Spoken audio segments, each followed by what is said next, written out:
राज्याचे सहकार मंत्री आणि राष्ट्रवादीचे नेते बाबासाहेब पाटील यांनी कर्जमाफीबाबत केलेल्या वक्तव्यानं वाद निर्माण होण्याची शक्यता आहे। लोकांना कर्जमाफीचा नाद लागलाय असं म्हणत त्यांनी शेतकऱ्यांच्या जखमेवर मीठ चोळलेलं आहे। निवडणुकीमध्ये निवडून येण्यासाठी आश्वासनं द्यावी लागतात असंही त्यांनी म्हटलंय।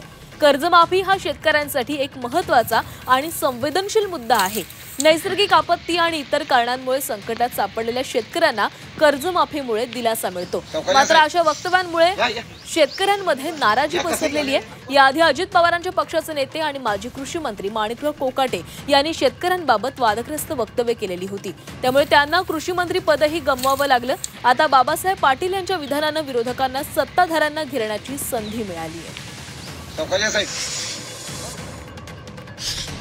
लोकांना कर्जमाफीचा नाद लागलाय।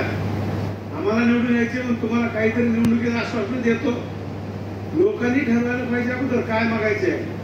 एखाद्या गावामध्ये निवडणुकीत अनिल भाईंसारखा माणूस गेला आणि लोकांना सांगितले की आमच्या गावाला नदी येऊन देईल त्याला आम्ही मतदान करणार। त्याने काय मागा ठरवा ना। अनिल भाईंना सांगले आजची वेळ हल्ल्याच्या नदी देऊन टाकतो तुला।